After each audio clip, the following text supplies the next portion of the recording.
He is also the chairman of the Egyptian Institute for Studies and also a former professor at the Faculty of Engineering at Cairo University. Mr. Darragh was also the Minister of Planning and International Cooperation in the government of Mohamed Morsi in 2013. And then we have Abdullah Al-Ghailani with us, who is an Omani academic and researcher. So he holds a PhD in international relations from Durham University in the United Kingdom. His intellectual interests include the Islamic political thought, US foreign policy, and also Gulf strategic affairs. And then we are also joined by Amir Laraïd, who is also with us. He's a Tunisian politician and parliamentarian, and also a leader in the Ennahda movement party. So moving forward, just to clarify the format, Mr. Amr Darragh will have his presentation focusing on the global transformation and their impact on the regional rivalries in the Middle East. Through his presentation, Dr. Amr will try to answer a major question, which is, will the Middle East encounter stability or experience more chaos? To answer this question, he will talk about the factors in play in the Middle East and the role of non-Arab regional powers such as Turkey, Iran, and Israel, and also the Gulf Arab powers, Gulf countries, as the traditional power is now shifting toward Gulf, and also the other Arab countries in the region as well. Then Mr. Abdullah Al-Ghailani is going to speak about the Gulf foreign policy, considering the international transformation. So the questions are, is there a common Gulf foreign policy? When we talk about the Gulf, should we take it as a package, or there are nuances in their approach regarding the regional matters? So what is their position vis-à-vis Iran? How do they approach to the Yemeni crisis? What do they think of the Arab revolutions and, of course, the aftermath of that? How the war in Ukraine is affecting them to find a way out? And then, of course, are they on a trajectory of gaining their strategic sovereignty against the US as a major player in the Middle East, and of course their position toward the US and China, another major player now globally and in the Middle East as well. So their relations with China, economically and politically.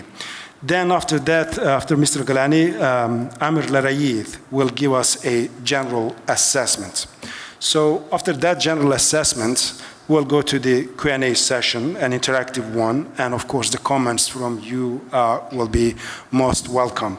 But also we have Fahmi Huwaidi with us, an icon of journalism from Egypt. Before going to the Q&A session, we'll ask Mr. Fahmi also to give us a general assessment. So Mr. Amr Darragh, the floor is yours. For each of the speakers, roughly is around 10 to 15 minutes. Of course, I'll go to the 15 limit. Thank you, Mr. Chairman. Bismillah ar-Rahman ar-Rahim. I'm going to speak in Arabic. As the coffee has not been served, I need to play the role of coffee. Just to make you attentive, I need to be like I am going to play the role of coffee to wake you up. My speech will focus mainly on the regional approaches and region where we live, my perspective and the approaches, and we talk about the future in 5 main scenes. The first of which addressing the Arab Spring revolutions and the anti-Arab Spring revolutions or anti-movements and the change in the international circle. And the third is the regional factors in the region, the area without the Arab states. We talk about Israel, Iran, and Turkey. And the fourth is the Gulf powers and with their impact and influence in power, The fifth is the rest, the others, other powers in the region. If we start with the first scene, when we talk about the Arab revolutions, Mr. Waddah talked in the future. He talked about awake in the awareness and being alerted to what the international order is offering, which was discovered in many aspects. It was manifested in tyranny and the presence of regimes that they are proxy powers in the hands, in the dominating powers controlling the area. The first attempt to get rid of these powers, just to take to the streets. Let me say not Arab Springs, but we say Arab revolutions. They were serious attempts to end the regimes of tyranny in the way to be achieved. But unfortunately, those revolutions, I'm not going to go into detail. Those revolutions were confronted with the anti-movement revolutions. I don't consider it as a revolution. I consider them anti-movements. They are a cocktail, a mixture of regional, international, and local forces fighting these revolutions and change. They did all what they could to end these revolutions. Some of the countries were destroyed financially or morally, and the political tyranny prevailed, and the responsibility of all bad things was placed, when we talk, let me quote unquote, chaos, on all the blame was on the Arab revolutions, and it was manifested when we talk about the anti-revolutions. When we talk about let me talk about the crown of the anti-movements against the revolutions in the Arab summit. There were no disagreements. Small disagreements took place. It was a successive summit, I think, and they sent a clear message. They could say we won over the Arab Spring revolutions, and we brought the symbol, one of the symbols of one of the worst symbols of those who fought the revolution. I mean Bashar al-Assad. So it was a clear message telling people that these anti-revolution movements have succeeded, and we need to order our home, they say, to continue in our business as usual. Based on this, there were many attempts to pacify the situation, to establish the security in the region after they thought or claimed that they suppressed the Arab Spring. And the Saudi Arabia is trying to rapproch with Iran, and the rapprochement between Turkey and Egypt and Egypt and Iran, Gulf states and Turkey, there is a kind of rapprochement or preparations or arrangements to establish the security in the region after the major Arab revolutions that took place in the region. But the question being is here, are these attempts going to succeed, or is the area leading to chaos or to stability under these conditions? Let me refer to the major point, which is the anti-revolution movements trying to move away the powers. When we talk about revolutionary ones or not revolutionary ones, they did not succeed in giving an alternation or a solution for the peoples in which they thought that they could find and achieve their aspirations after they toppled the old regimes. But the new forces were not able to give anything, that promising thing, and the powers failed utterly. And I respect you all as you are talking. when you talk about change, reform, all those who talked about these topics of reform and change, let us be honest that we failed. So these forces have only succeeded in dedicating the conditions which pushed the people to take to the streets. Based on this, so the situation from now, the situation is prepared for more disturbances and instability because the conditions have not been removed, but they increased and worsened.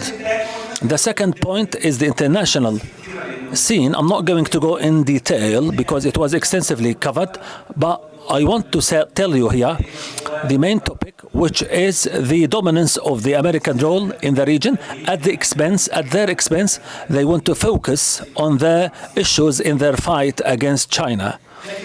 But the matter of fact, we don't see the exit of the American influence in the region. The U.S. is hesitated. America is strongly existed in Syria, in Iraq. They are fighting beyond the scene. The American troops, he means. So they are still existed there.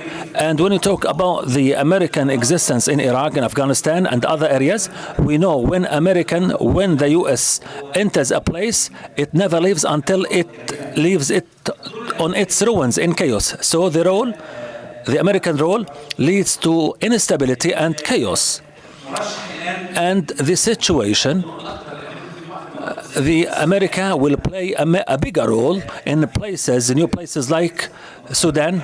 You know what took place when you talk about the AFRICOM. It was moved to the African Horn in Djibouti, which is in the heart where the big disturbances are taking place in Sudan. So there are goals in the eyes of the U.S. administration to move the center there. So let us ask ourselves, are they going to re-establish the region after the Sykes-Picot Accord, after it expired after 100 years? And there needs to rebuild the area deliberately or undeliberately, or it's taking place haphazardly, randomly. We don't know, because of the conditions that are taking place. The second scene is the regional powers, non-Arab ones. When we talk about Israel, Turkey, and Iran, these three powers, let me say, each one of them has a big project with the characteristics of expansion. And they are powerful to do this expansion, and they have their own strategies. They are going forward, and the traditional powers are backlashing or going back. I mean, in Egypt and in the Arab homeland. So the area is open for all kinds of extension. Let them expansion. Let them expand themselves. Let us ask ourselves: are these three powers agree upon a clear image of what's taking place in the region?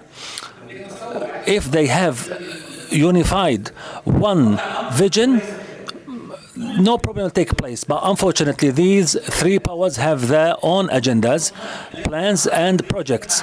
They cannot radically change with others, but so the potential or the possibility or likelihood of more chaos in the region is expected and increasing day after day.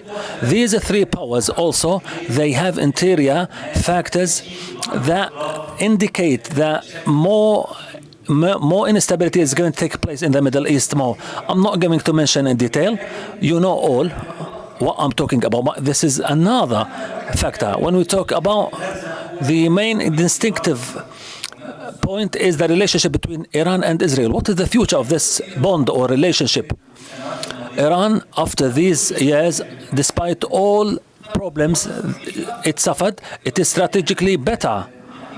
Iran is still protecting its existence where it interfered in the Middle East. Also, the nuclear file gave it an opportunity to produce more nuclear weapons research. They have the high precision missiles, not only nuclear missiles or weapons. So Israel is viewing Iran as a big liar, earned a lot from this situation. America could have a different vision in the eyes of Biden. They want to tell us that they want to restore the agreement with Iran, but I think Israel sees Iran a big threat to it strategically, so it will do all what it could to stop it in a means or another, in a way or another. In the presence of extremist government in the Zionist entity, some members of it represent extremist position, so they want some statements. Halmageddon, it's going to take place. Let us make it very soon, because it's the will of Allah, of God. Some extremists say want escalation with Iran. This is what's going to take place in their eyes. So, when we talk about these three powers, are these three powers trying to build more alliances in the region? Each of them has their attempts and alliances. Israel with the Abraham Accords and normalization ties. They want to join, include Saudi Arabia with it. Tehran or Iran agreed with Saudi Arabia to restore relations with Egypt as well. But they are still expanding. For example, let us speak about Tunisia. You know the stories, what's taking place in Tunisia. There are stories taking place in Tunisia. There is Shiite expansion in Tunisia, and Mr. Amr is very well about this, well aware of this Shiite expansion in Tunisia. So Turkey is approaching more with United Arab Emirates and Saudi Arabia, with big economic aid supplies coming from Saudi Arabia and Egypt, and contracts coming to Turkey, in addition to deposits to be in the Turkish banks, and with the rapprochement with Egypt. All these alliances are taking place.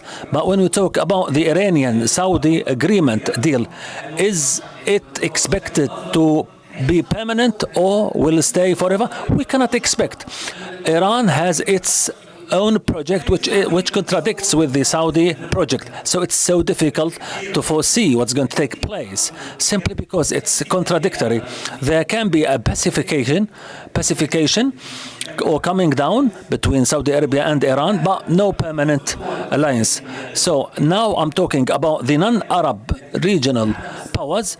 They are pushing more towards the instability, in my opinion. More instability is expected. When you talk about the fourth power, which is the Gulf one,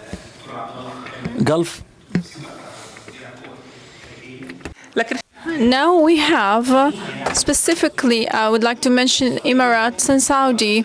Saudi sees that they are the natural or normal inheriting the Arab and the Islamic nation. Mohammed ibn Salman now is more mature, more capable of dealing with issues, and this is very clear from following his policies. Now he's trying to go into the maneuvers here and there, and without going into details, and he brings Sudan and he starts the dialogue of Sudan, things of the sort. So Saudi Arabia considers itself as a leader whom everyone should follow. Emirates is working in a different way. Emirates is linked to the international financial systems like Tahnoun and Mansour bin Zayed. They are intervening their work with the international financial networks. This is why they are influencing not just the regional arena, but the international as well. They're, in addition to armament, the marine force, as well as being around in all ports. They are trying to expand, whether in influence or geographically. in addition to also Russia and they are cooperating with Wagner and others as well. There are big differences between Emirates and Saudi on so many different issues, and this is normal. Any new rising power which is trying to expand will have conflict with others who are trying to expand, in addition to the historical differences. Now, this is the scene in regard to the Arab and Gulf forces. There is no stability. They are going in the direction of more escalation. Let's go to the last scene, which I have a lot of details, but I don't think I have time to explain. However, in short, I'll be talking, and I use this metaphor, and it was liked by Mr. Maddah, which is that this is the countries of the plate. It comes from the hadith of the Rasul that all the nations are going to be attracted to eating you the same way all the animals or people come to eat from a plate. So it seems that most of those countries either have been finished and they are going to be dismantled, destroyed, and they will be the trophy for the people in a way or another, or the other countries. Now, the scene in those countries of the plate or the trophy, is it going to be more stable or more escalation is expected? Of course, there is going to be more escalation. Then, of course, I'm not talking here about the countries which have been for years and years in problems like Libya, Syria, Yemen, Iraq before that. However, as well, we have Lebanon and the catastrophes there, Tunisia. However, there are three main files. We can say that those might explode at any moment, and they are going to affect largely the future of this area, specifically Sudan, Palestine, the occupied, as well as Egypt. Those three files are what are going to create the future. They are going to be the decisive factor in regard to the stability of the area. And we all follow what is happening in Sudan. It seems that there is an international will and regional will to go in a certain direction.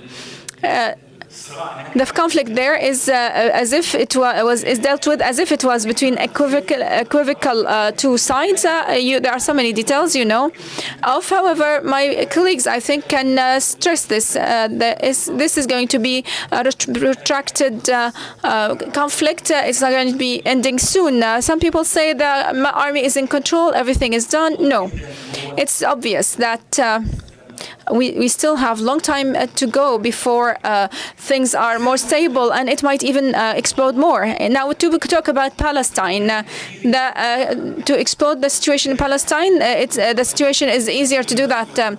You have the government, you have all what we've been talking about, you have the escalation of resistance, the growth of resistance as well, the new phenomena of the youth, who have no more any confidence, not even in the factions of resistance themselves. They don't see them as a factor which will be helping liberating them, and they believe that all the factions are now more politicized than ever.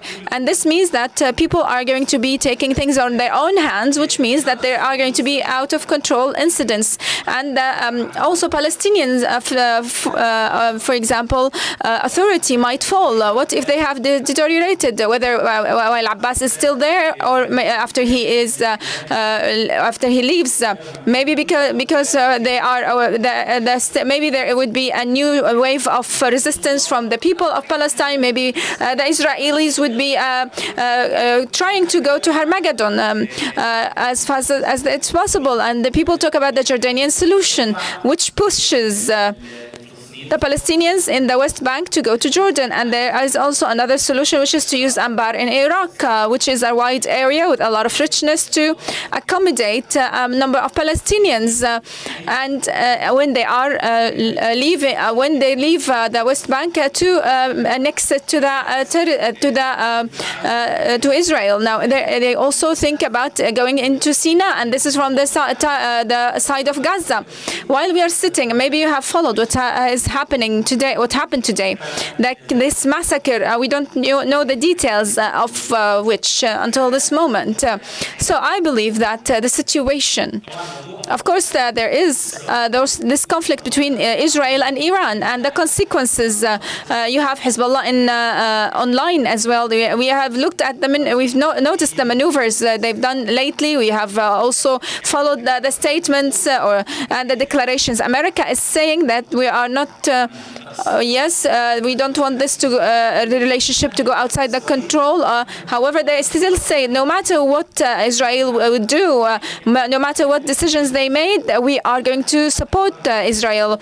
So this is not it might not be a real support or track by the American administration today. We might have resistance movements here or there. Maybe there is a regional war which is going to be comprehensive. The last file is the Egyptian file. I'm not going into details as well here. Although it looks the most stable so far, in comparison to the others, like on the facade of it. However, if you look at the internal problems, they are larger than to be ignored, especially when you talk about the economy, the social situation. I'm ending. And even the relations with the external powers, Egypt have lost any kind of leverage, even in the Sudanian file, which is an internal issue. For Egypt now is outside the formula. They are not part of the people who are talking about the reconciliation today. There are so many big problems, even with the IMF. The IMF have announced that they are not going to do the first revision, which they should have, so that they continue to give the loans. There is a very shortage, a large shortage in regard to the liquidity of foreign currency. They might the government might go bankrupt if they did not have enough amount of dollars. The government is trying to sell the assets of the government. However, even this is not solving the problem. They say Egypt is too big to fail. This is a slogan they talk about. We started lately hearing another expression: Egypt is too big to bail. So Egypt cannot be bailed, held, and this is something we've been hearing in the literature in the West. Of course, the regional challenge as well is another thing. You have Sudan, you have Libya, you have Sinai, you have, of course, those are security challenges on all the borders. They had the borders being opened because of the factors of what's happening around. They might explode. Well, I've talked about the 5 factors from my point of view, of which they are affecting the future of the region, the present and the future. From my point of view, those factors which are leading to control and pacifying of the situation represented in the Arab regimes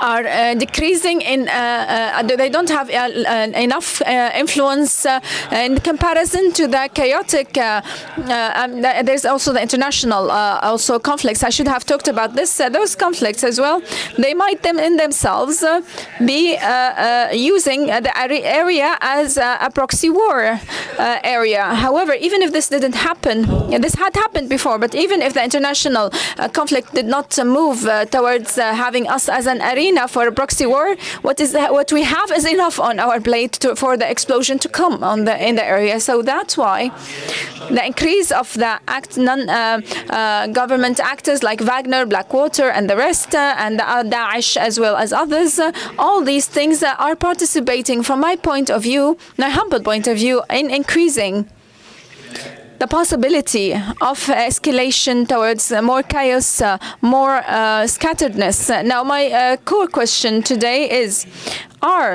is this environment the environment which we need for change, or? But we have a Q&A session. I'm sure Yes. there will be lots of questions, and you can focus on them as well. This is the last question. We are really running out of time. تمام. Thank you. Thank you. يعني أنا الآخر. So the last word, I would say, is this scene is a scene which is going to accommodate the change which we want, or is this scene going to obstruct such a change? This is an open question for the discussion. Thank you.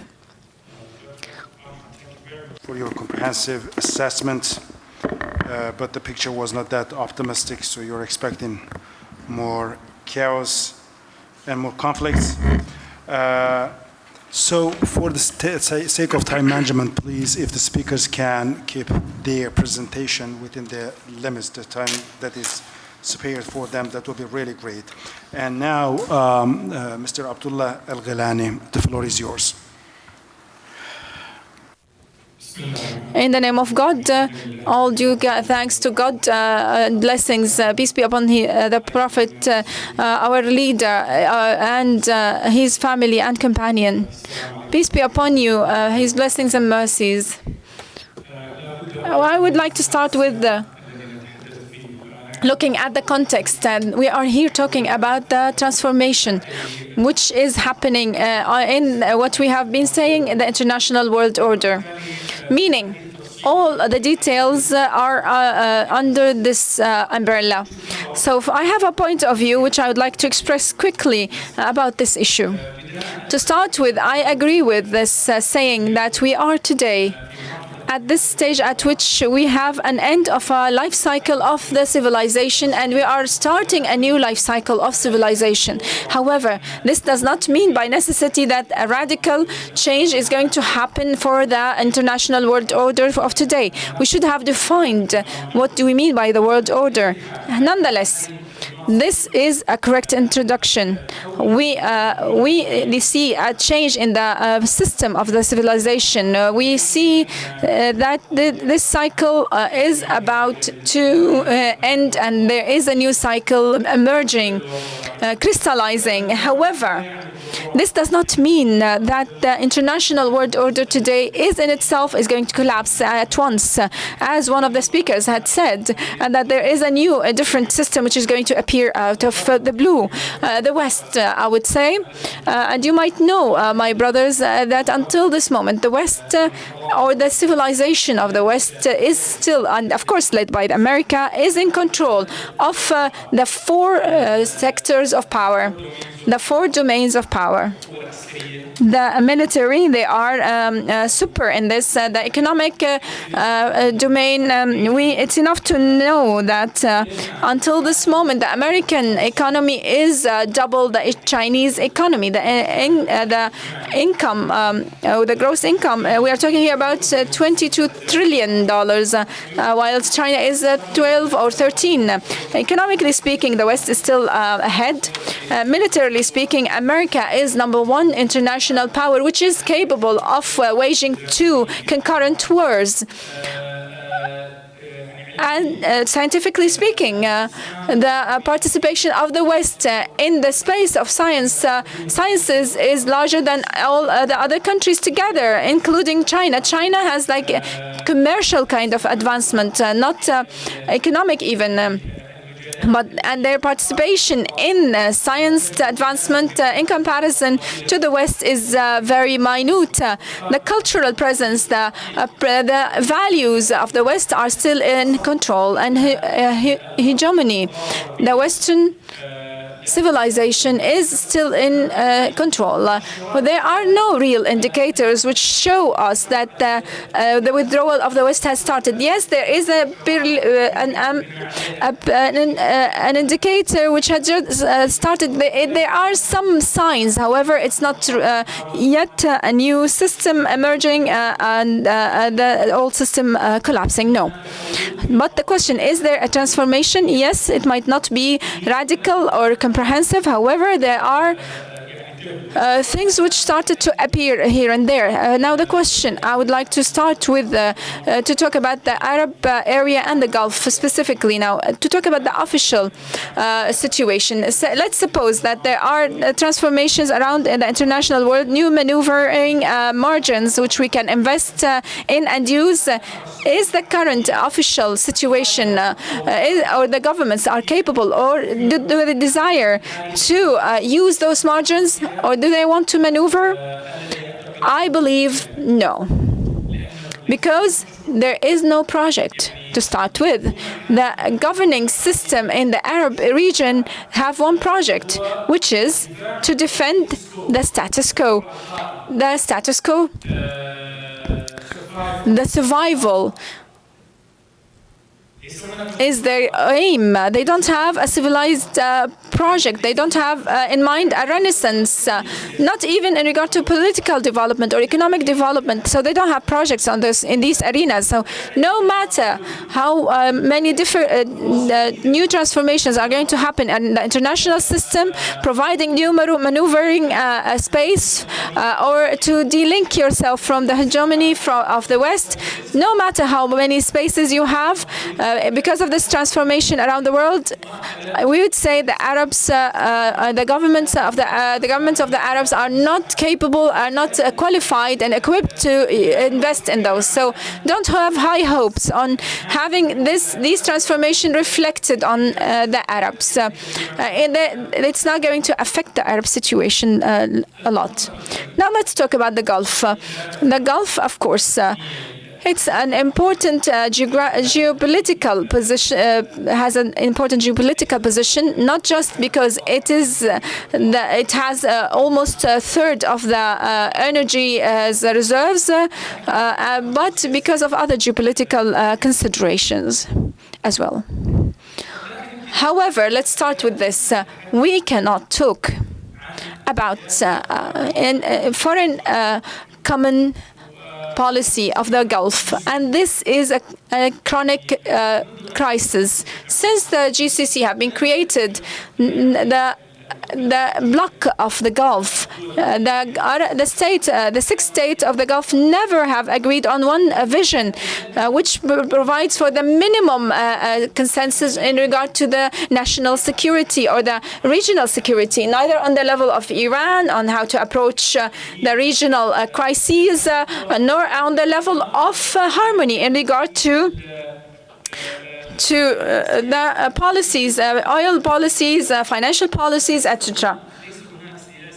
There is no one common Gulf external or foreign policy, not even in the minimum. Each country has its own approach, have their own vision. They have radical differences in this regard. For example, Iran. Everyone looks at Iran as from a different angle. The Yemeni crisis, each one of which have tackled from a different point of view. So the results and the repercussions have been different. We cannot say there is one Gulf policy. However, do we see a new mode, political mode in the Gulf? Yes, there is. Now, is this transformation in regard to the political mode is strategic or is it just tactical? I believe I might, in what Dr. Amr had mentioned when he talked about this reconciliation between Saudis and Iran, and he said that this might be temporary. I would say this transformation or change in the political mode of the Gulf is minimum, is less than the strategic and higher than the tactical. So it's in the way, in the middle. Let's use the term of the Mu'tazila, in a place between the two, neither nor. So it's not strategic, scientifically speaking, by the definition which everyone agrees on. However, at the same time, it's not tactical. It's not just a tactic used because of the change of the political mode of those countries. Why did this transformation happen or change, which is neither strategic nor tactic? Less than this and higher than that, a number of factors. I can summarize those in the following. Because the United States is involved with the West in the Ukrainian crisis or the Western Russian war. This is why the Americans have less grip on the area. Some people jump to conclusions which are not realistic. Sometimes they might believe that this loose grip of the Americans in the area of the Gulf means that America is no more capable and now it's on the margin and now China is the alternative. No, the situation is not like that. I believe firmly that the American power is still the main power in the guarantor, as the Gulf might like to say, for the regional security of the whole area. However, they have a lesser grip on the area. This margin or relative loose grip had allowed for the Saudis to play and to have some kind of maneuvering space. The other factor is the results of the crisis of the Gulf. It's not something which we are going to talk about today. However, let's come up with the conclusions now. Some policies in regard to dealing with some crises have had a negative impact on them. And that's why they have reached the point at which the Saudis specifically have ended this file. Although their partners did not agree on this, like Egypt, Emirates, Bahrain, however, Saudi had insisted on ending the conflict within the Gulf region. So this had led to a transformation in some of the beliefs in the Gulf. The Iranian expansion in the region. Iran had expanded in Iraq, Yemen, Syria, in so many other different places. However, this does not mean my belief as well. Let's repeat this. Yes, Iran had expanded. However, and this expansion had annoyed the Gulf, all the Gulf. However, the consequences on Iran did not give them an added value.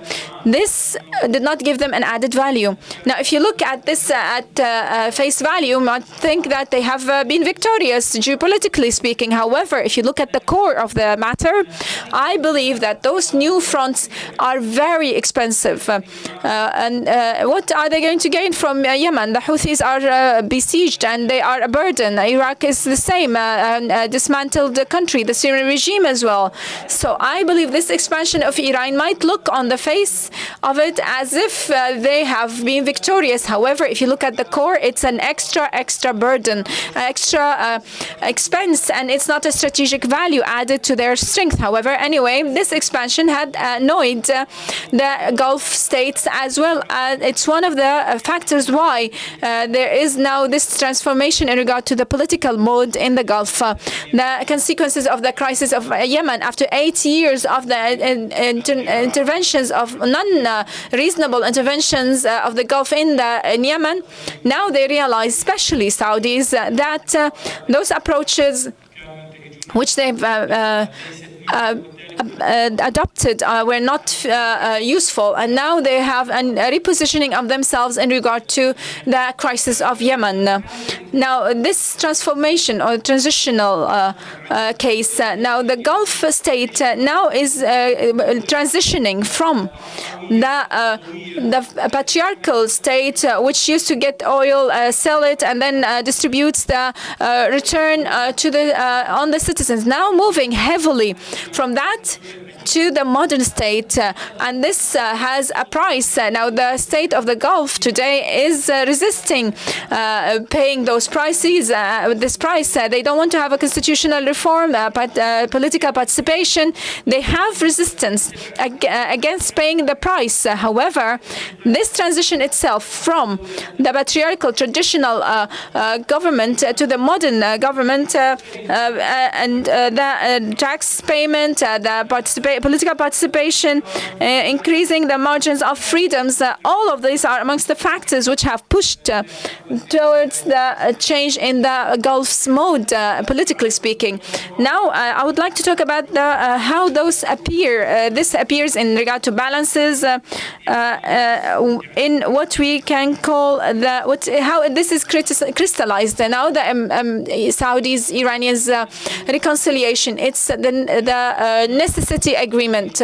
As we said, is it strategic or tactical? As I said, the two sides are serious in regard to building a new relationship on new basis, and both sides are celebrating this agreement. And as I said before, some of the factors have pushed towards this agreement, and because there is less normalization efforts, I wouldn't say there is no more normalization or they have went against this principle. No, all the Gulf said we are not against it, but they have conditions. And now, other than the Arab, the four countries, and of course they have different positions from normalizations. They all agree on the value of the principle of normalizations.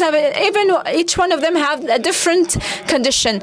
However, this movement have decreased on the political level and on the also media level, the rapprochement between the Russians, with the Russians and the Chinese, I don't believe this because the resource is Iranian. However, they have been talking about that they are calling for a marine force creation where you have 3 Gulf countries, Emirates, Saudi, Oman, together with Russia. And this is to come up with a new marine force to protect the Gulf. This I have question marks, and I don't believe that the U.S. is going to allow such alliance to be established. Now, the reformulation of the Arab system, which is led by Saudi. Now, I will believe that Saudi is one of the most Arab countries which is capable of leading the Arab world. Saudis have the soft power, the capital, and the hard and the soft power. While Iraq, Syria, Egypt, Sudan are absent, Saudi is the only force capable today of doing this. They want to reproduce the Arab system again. The approach of the regional crises, like the Yemeni crisis, show that there is a new mode, a political mode in the Gulf, and I would stop here. Maybe you would come up with more interventions which will open more floor to have a larger discussion in this regard.